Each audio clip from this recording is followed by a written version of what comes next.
Welcome back, this is Jeff Byers. This is Module 1, Part 8 for the Sci-Fi Modeling Series. And we are getting really close to finishing this up. So we're going to go ahead and do a file, save scene as, and let's go ahead and continue saving in a sequence, saving frequently. That way you can go back, and if you make any mistakes, you can always open up an earlier save. Alright, so to finish this up, we're going to have to start adding more edge loops down this area here. So let's continue. Let's hold down the Shift key and right mouse button, go into Insert Edge Loop tool, and we'll go ahead and keep these these edge loops consistent all the way through. Don't get it real tight and then have it real loose. Get them about evenly spaced if you can. Something like this would be good. Okay, and so that looks pretty good. And you need to make sure that you have edge loops that go up and around. This is good. This one needs some help here, so let's go ahead and add those edge loops there to those. Okay. And you need to go into kind of the middle part here and double check these. These probably need it too as well. Let's click on that and do that one. Let's go around this side over here. That looks good on that side.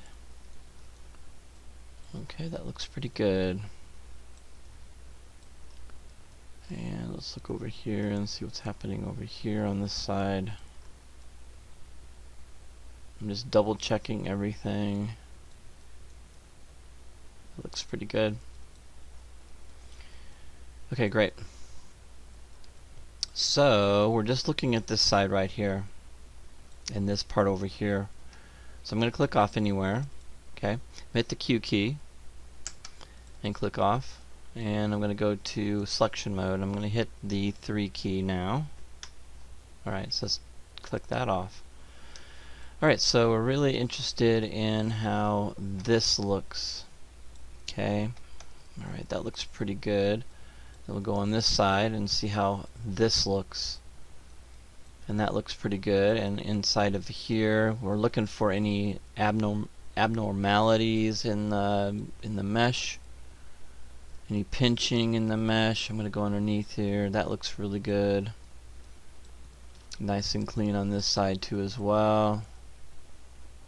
Alright, that looks really good. Really happy with what we've got so far. Okay.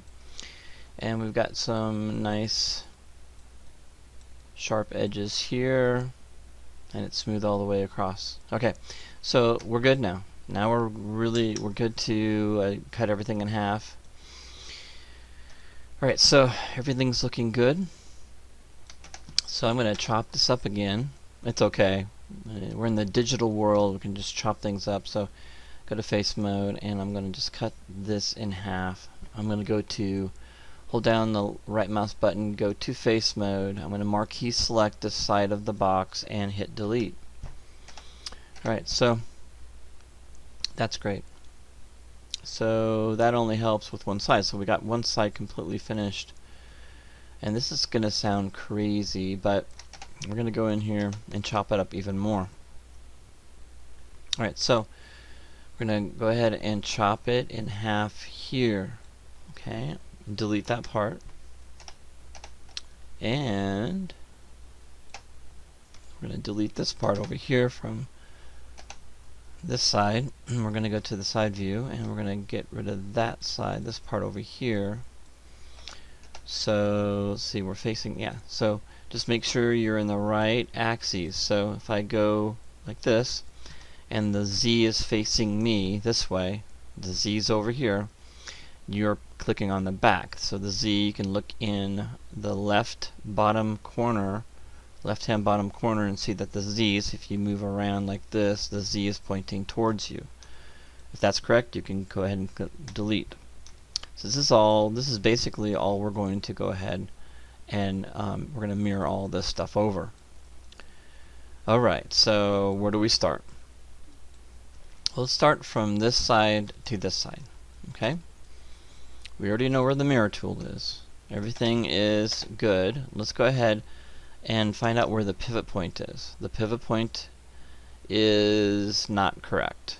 Okay? Now tell me, you can't really tell me if this is in a classroom, but if you were to look at this, where would this pivot point need to be if we need to duplicate it over this way and then this way? It needs to be in this point right here. You can tell I'm used to being in the classroom and I'm asking questions and there's no way for you to answer. Anyway, so we're going to go ahead and hold the D and the V key down, and we're going to pop that up to that point right there. So the D is in David, V is in Victor, so hold the D and V. Now the D key, you can move around the pivot point anywhere you want. Okay, but when you hold the D and the V, it helps you snap it. So I'm going to click right on the center here, and whoops, probably shouldn't have done it in the center. Control Z. I'm going to go ahead and do Control D and V and just move that over, and it snaps to the grid. There we go. Alright, so now we're set up. So once you get that set up, we're good to go. Okay, so that's where the pivot point, you can see what I've got so far. Alright, and so let's go ahead and delete by type history. Don't center pivot again. Don't do that. Hit delete by type history, and then I'll get rid of the history, and that's that guy right there. And the next thing we want to do, this is the fun part, is go to Mesh Mirror. So Mesh Mirror, go into the option box. Now we already got it set up to mirror over to this side. So it's all set up. Okay. Combine with original, merge border vertices, automatic. So we're all good. So mirror. There we go. That is great. So I'm just going to close that. I'm going to test this a minute. Alright, so that looks pretty good. So I'm going to go in here and test the vertices. I'm just going to test one that's by itself here. Hit the 4 key for wireframe and just marquee select it, and you can see I just got one. So that did a good job. Alright.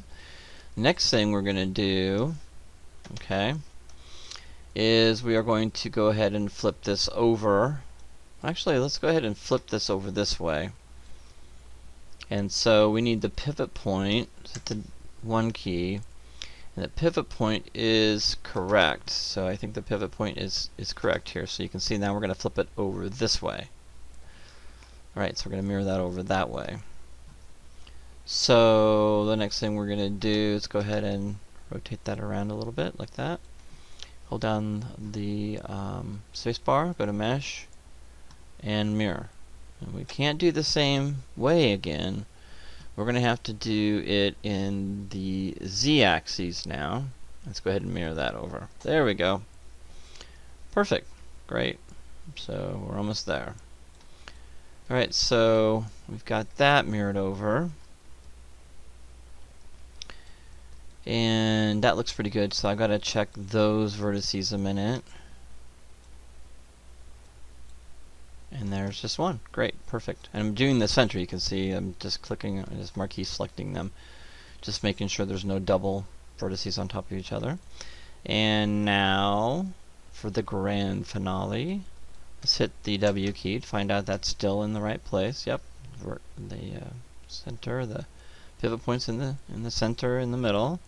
That's great. So now we just go to the next one, mirror, and then we're going to do Y. So we've done almost every single, well, we have done every single axes, X, Y, and Z. So let's go ahead and mirror that over.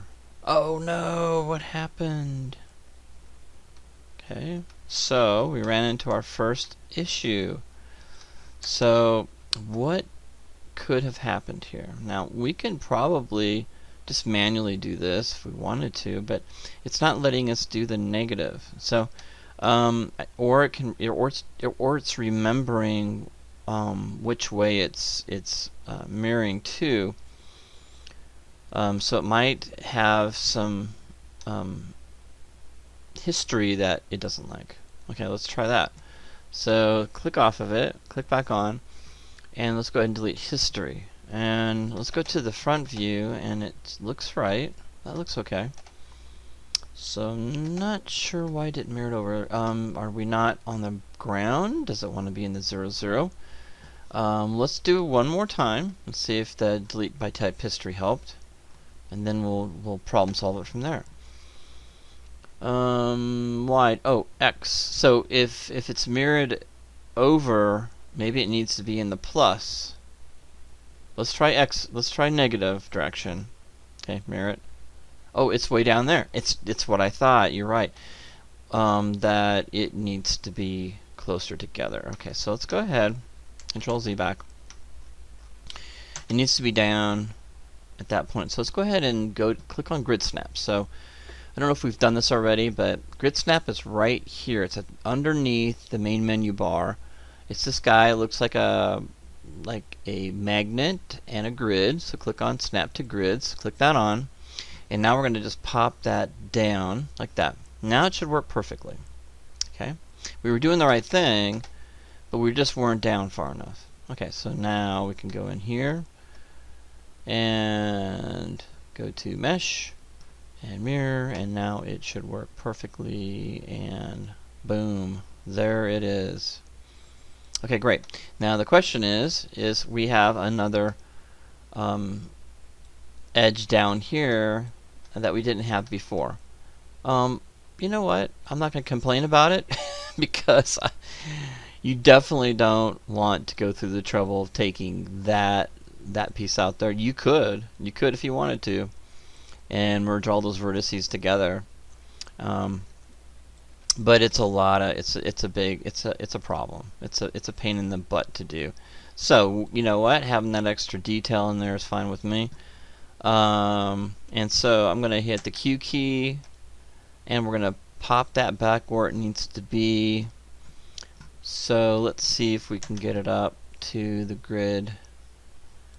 And there it is. So I just snapped it back up again. So you can see we have the grid snap on. Just pull it back up again, and it should be right on top. There we go. It might be a little bit down, but that's just because of the extrude that we did. So what we can do is we can click on the snap, grid snap, turn that off again, and then just move that manually up until it's just right on top. There we go. That'll work. Okay, great. Perfect. And what we want to do is we want to go ahead and a lot of times, I don't know if we talked about this, but I can actually go in here and you can see that if I do it by hand, it's not going to be really perfect or anything. But if you, let's see which one it is. There it is. If you hold the Alt and the up arrow key, you can nudge your model up and down. And you can also use left to right nudging too as well. So holding the Alt key and the up arrows or the down arrows. So if I get in here and really want to get really precise, and I want that edge to be flat with the grid, I can hold the Alt and the up key, up arrow key, and you can see how that's just nudging it perfectly up into it, and there you go. Perfect. So you can do it that way. Alright, so we've got a good model here, very solid. Let's hit the 3 key and see where we're at with this. Okay, click off. Wow, that looks great. Look how nice those edges look. If you've gotten this far, congratulations. You've worked really hard. And the next step is that with the actual high poly model, and that's what this is going to be considered here in just a little bit here, is we're going to bring this into Mudbox, and I'm going to show you how to use alpha maps to detail this even further. Let's take a look at our props. We have our props on here. Okay, that looks really good. So far so good. And I've got the 3 key on. So what I'm going to do, I've got my props in different layers, is that I'm going to turn that off, hit the 1 key again. Alright, so what I want to do is I want to save this scene, Save scene as. And this will be my 11th save. Hopefully you have more than I have saves. Okay.